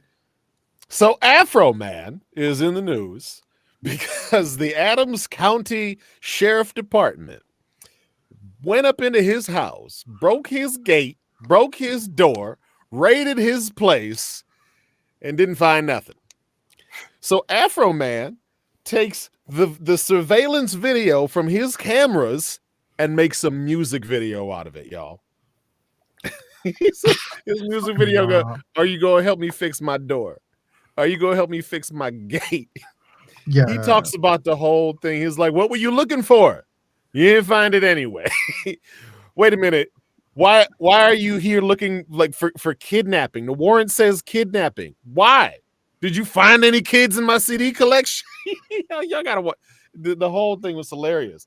But the messed up part of this is now, like, Afro Man lives in Ohio. That's the most messed up part of this whole story. Why would you do that to yourself, good sir? Anyway, apart from that, Living in when Ohio. Afro Man got his cash back, he did not get the correct amount. Ooh. And he was told, "Oh, some of the sheriffs must have miscounted the cash on premises." And now, if you know anything about police, you know that they stole his money. So there's only two ways that this happened. They either stole his money or they're too damn stupid to count. Either way, do you want any of these people policing you if you live in Adams County, Ohio? I don't. So that whole shit with Afro Man came up, and I tell you what, we got to do better, America. We got to demand more out of our police forces. And when the police go up in your house, they don't find nothing. They need to be responsible for all their damages. Yeah. So that's what happened with me this week. Oh, so shit. Y'all hear about the Afro Man? What y'all think about it? Man, it just reminds me of how fucked up police are. Also reminds me of this story that John Oliver did on last week tonight about that very subject, about police and raids, and Mhm. how there really is no confidence, especially if the cops get shit wrong, which hey, they often do. They go in, damage your property, and like you don't really even get a my bad, which is like baseline you can do if you've done something scummy to somebody. Like, that my fault. Nah, doesn't happen. And it's a further reminder of how fucked up the policing system is. But yeah, Sean, history, anything? No. What about you, Sean? What happened this weekend for you in the news, man? In the news? Yeah. Shit, I mean, I read it all day, every day. I saw the thing about Russia sending tanks from World War II to Ukraine, and supposedly they're running out of tanks in this war, and so they're calling up all these old World War II wrecks and sending them out, right? And the whole time I'm reading that, I'm like, this is where we're at in our post-truth world. Is I'm like, is this some sort of weird psyop to make us think that they're failing the war? And have they been doing that for almost 2 years? Because if so, it's like when you're like fainting and you're letting somebody get a couple hits in so you can get you can pop them in the jaw, but they just keep punching you in the face. Yeah. And I'm like, I'm starting to think that maybe you guys really messed up. Well, Russia is notorious for being they compare themselves to who their enemy is. Yeah. So they were so braggadocious to their own people about, look, we are at war with the United States. We are going to war with them. They are the superpower in the free world, and we're at war with them. So we're a superpower too. Look at us, yay, Mother Russia. And then it turns out that their army is simply just not as advanced as they thought it would be. It's definitely not as advanced as ours. We spending as much as the next 10 countries combined. Oh, yeah. but it's hilarious to just see like, dog, y'all really bringing out the cardboard tanks now. The World War II tank, they still run. You know, you had to go fire up some of the mechanic shops to get them things back on the road. Parts Pull that it, you go back to the museum. The museum is all gone. They done took the uniforms too, man. They need all the supplies they can get to go to Ukraine now. For real. Yeah. So Bro. I just think it's kind of funny. You know, Russia's best hand was always information warfare. Yeah. And so, you know, we saw them attack the United States in 2016 with bad information. They did the same shit during COVID. No, it's really 5G towers. That stuff was traced back to the Russian CIA. And the KGB had a basically a digital arm to go and to cause confusion. Yep. If you actually are trying to fight a war with somebody, the best way to do it is with information. You create babble, so nobody knows what you're talking about. They talk about different things. They get in different information. If Sean goes and reads one article, I have to go read the exact same article, or else I got a different story. Yeah. These are the things that we need to watch out for when it comes to actual problems from Russia. Yeah. Media literacy is key, but you know, So I can't help but just sit there and go like, it's like that neighbor that like complains about you over and over and over again, and then just rage quits the apartment, and then you're great. You never get kicked out of your place. That neighbor played themselves right into a shittier place. It's the same deal. Like World War II era tanks, man. They've got tanks now that have like reactive armor. They explode before a projectile hits it. Dog, do y'all know this? This kind of reminds me of when that South African bought Twitter. Like when Elon bought Twitter, he proclaimed to be a genius. He big smart and thought he was gonna run Twitter very well. And turns out, oh, this shit's harder than I thought. Yeah. Russia is fucking Elon, like, or Elon was Russia. Like they thought, oh, we can scrap Ukraine, and the Ukrainians were like, we gonna fight hard, and they're winning, and it's just our all of our lives, Russia, the big scary enemy in Yeah. our movies, Russia, Ivan Drago, this big threat, and you see how bad they are at war. Like if Russia and the United States actually had a war, we've had a harder time with with the Vietnamese, with the Iraq, with people in Iraq and Afghan than we would with Russia because they're bad at it. And honestly, if you look historically, Russia's kind of bad at the war when it comes to it. You really think about it. The only reason they beat the Nazis, they just threw so many people at them. The look up the Soviet invasion of Afghanistan. That is their Vietnam. They fucked like Russia is they over fucking rated, and it's just like, dog, we're seeing that in real time. Like, wow, we're seeing Bigfoot get his ass whooped, basically. Yeah. Yeah. So, It's hilarious. my one thing for sure that I could say was that happened in the news was I was trying to find the actual like article about it, but Lance Reddick passed away last week. Damn, man. And I'm rewatching The Wire now, and that shit broke my heart, yeah, man. Like, Lance. dog, this dude was 60 years old, and there are actors who are like, yo, that you put these dudes in any genre, they are gonna excel. This dude was able to be in something crime driven like The Wire. He was able to do, even though the show was awful and just trash, Resident Evil, he was able to be in American Horror Story. He was able to be in so many different things. It was hilarious. Like the Eric Andre skit, his appearance on Is Always Sunny. Damn. Actor like he was extreme, and this is just not even too long after Michael K. Williams, another fantastic dude, another Mhm. fantastic actor who could be in damn near any genre, passed away. So two standout pillars of The Wire just gone. Rest in peace, man. Yeah, two people passed away. They just did a tribute. Halle Berry did paid the tribute. There was a couple of people who paid a tribute to Lance Reddick, especially they did a tribute for him at the John Wick premiere. But the wildest thing, and I think that this should be relative to a lot of us because of the fact that, well, at least four of us, I want to say, we are all gamers. Apparently, the night that he passed away hanging out with his dogs and playing some video games. Now, the reason why this is a big deal is because he's actually one of the main characters for Destiny 2, and he's a big fan of fucking Destiny. So they did a whole tribute for him on Destiny as well. So that was some wild shit. It's the fact of like how much he's been impacting stuff that we would have never just thought of. Like, I mean, we went from Wire. I knew this dude from Oz. You know what I mean? So it you would have never thought that these crime shows that didn't all of a sudden like he just did this crossover to so much sci-fi and like stuff like that. So it almost felt like he like even though he's the Orlando Jones is considered like the godfather of sci-fi and like nerdom, it's like Lance Reddick was the big uncle. You know what I mean?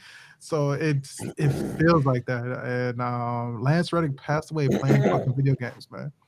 So that's a wild thing that that's possibly that's how they it would is explained that how he passed away. He was died with his dogs, which if you watch his Instagram, he loves his dogs. And playing fucking video games. So one could argue he died doing what he loved. I mean, one could have died. I mean, say that he passed away the most peaceful way that he can possibly pass away, unfortunately. So I'm gonna ask you guys this, man. What is one of your best like Lance Riddick like pieces that you've seen? Him in Corporate. He is he is a character in Corporate. If you haven't seen that one, he's the boss. He's the crazy boss, and he is so good, so good. Yeah. What about you, Jamel? Man, I can go.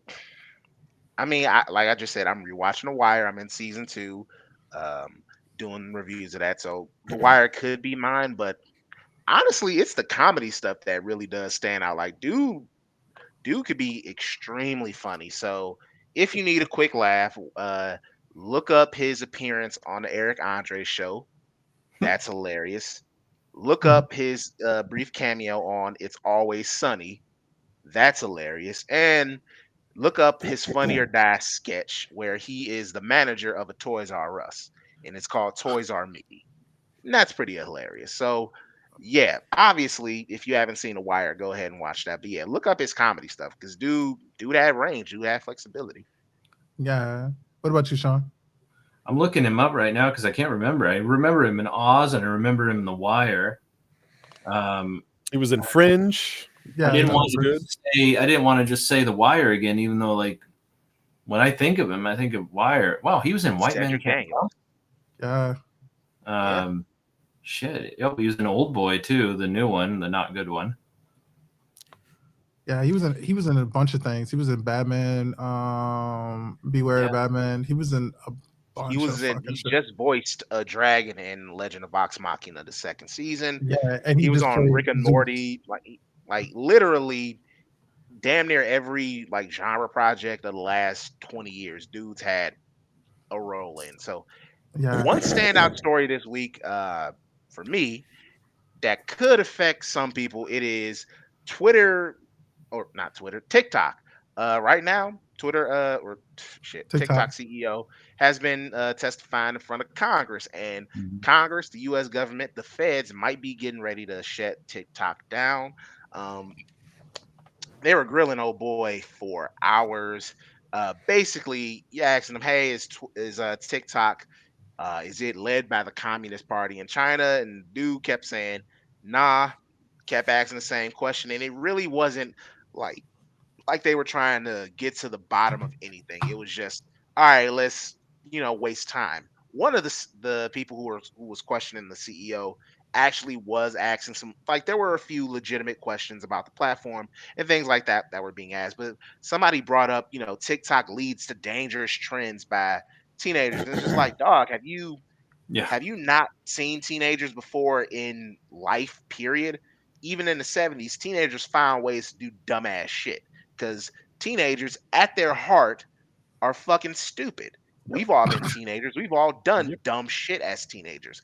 We Yeah. will find, even if we got to read the newspaper, teenager will find a way to do dumb shit. So I think it's fascinating, and it's also for America, it could shut down a lot of content creators in another stream of revenue. And it shows you how shaky that game can be. Luckily, I got a regular job, but if this was like the only thing that I had, it would be very shaky, and I'd be very nervous if I were a lot of these content creators. Like, more than likely, TikTok's gonna be a thing that's shut down here in the States.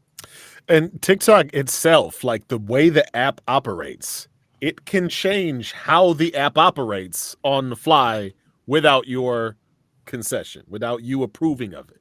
Yeah. So just the way I read this shit, I uninstalled that mess from my phone immediately. So I do not TikTok. TikTok was on my phone for like 30 days. And that was it. It was too much apparently.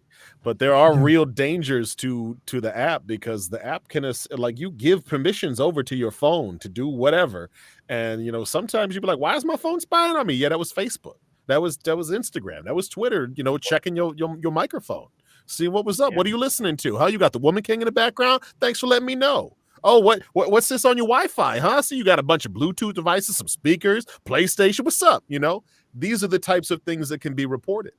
And so if there's any vulnerabilities in these other units in your house, TikTok can report these vulnerabilities back to whoever, nefarious people.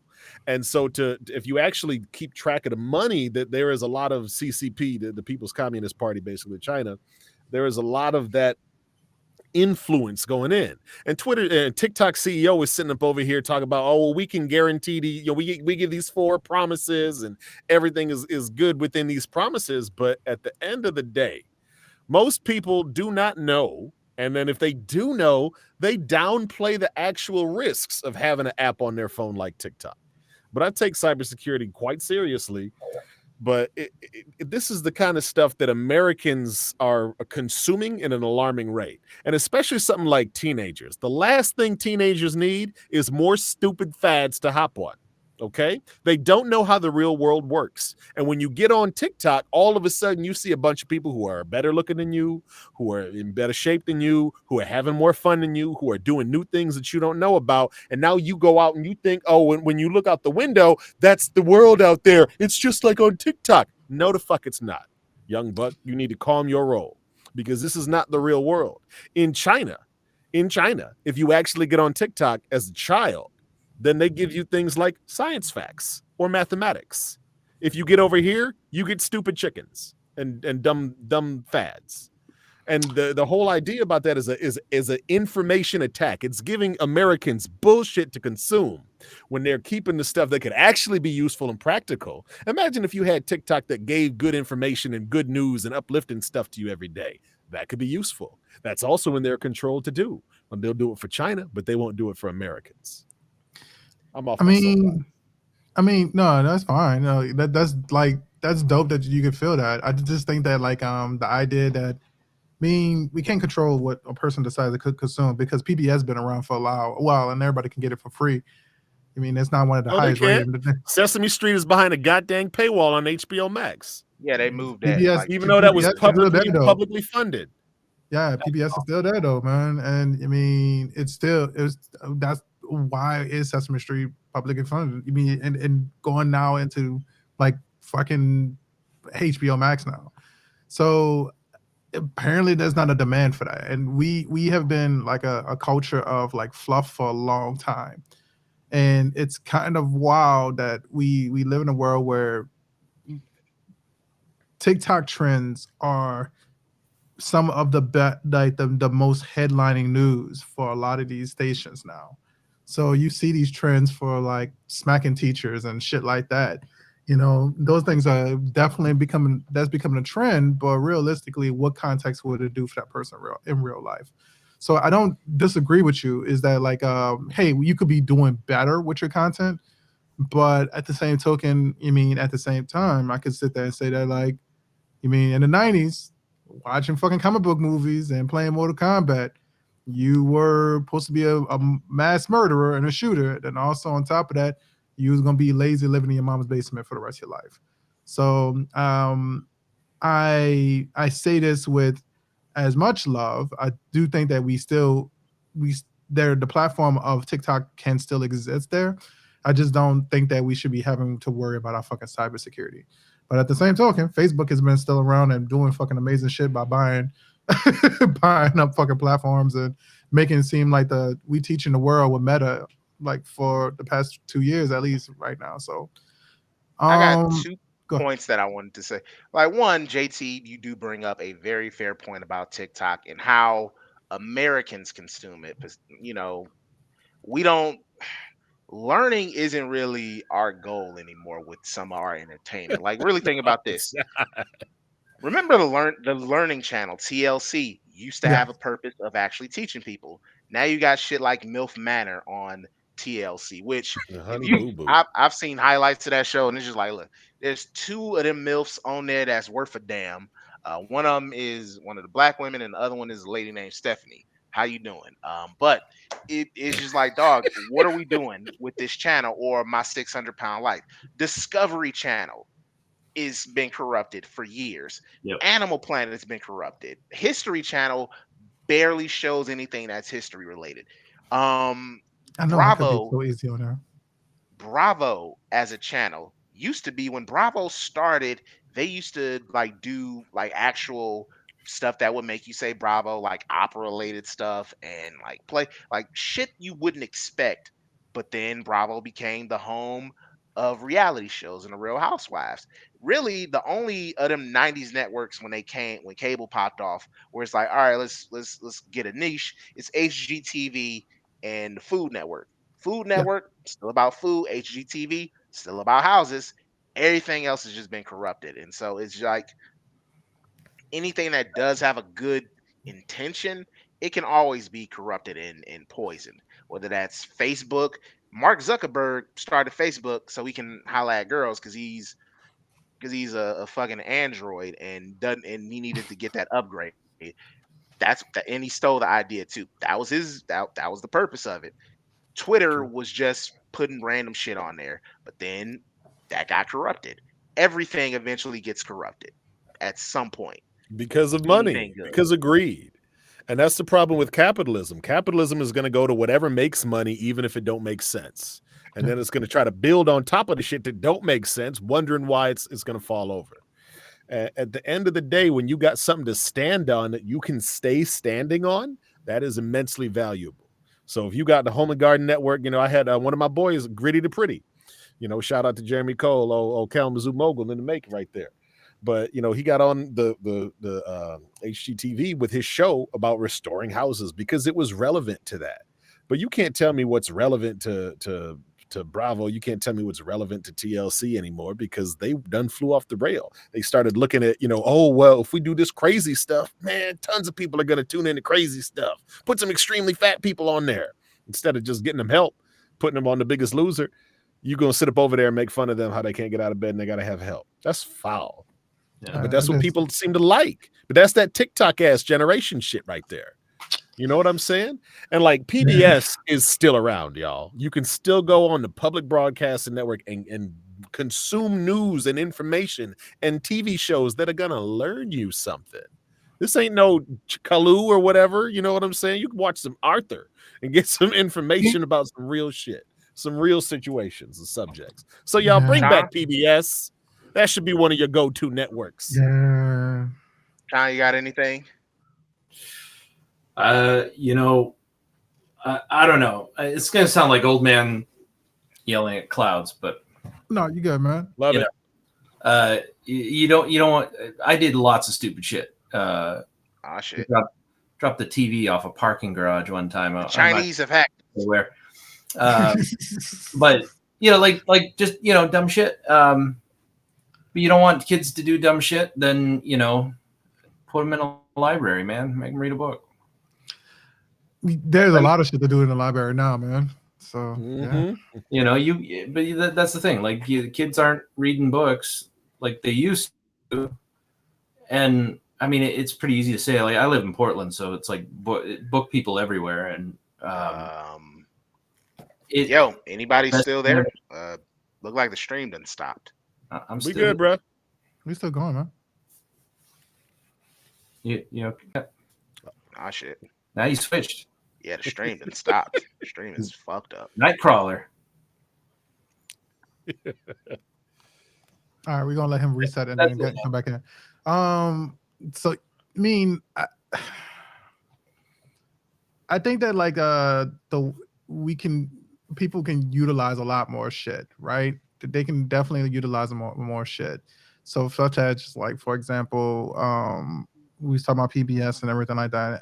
Knowing that like you can do your ancestry at like the library or Lego rooms being inside of the actual PBS. I mean, inside of the actual library as well.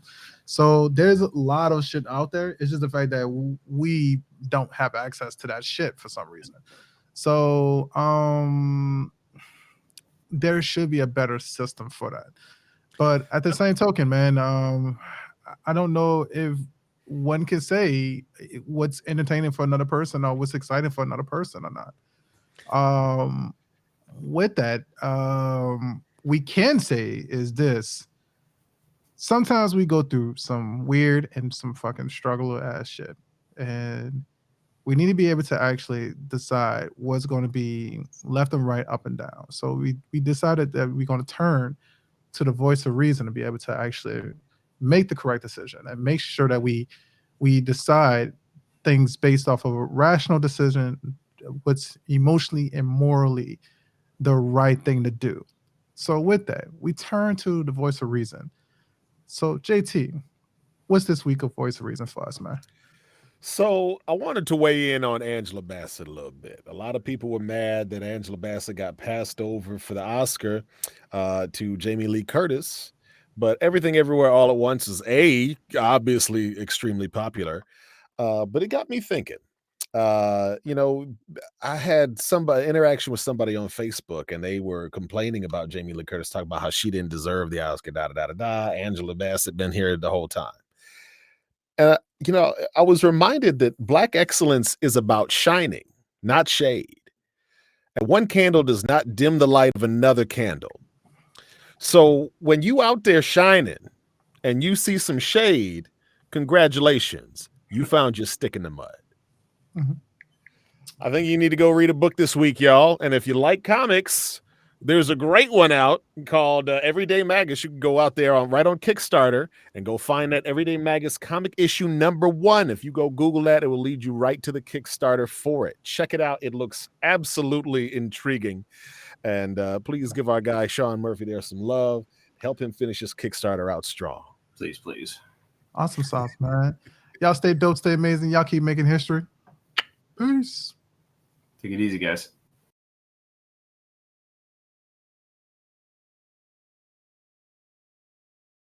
Yeah.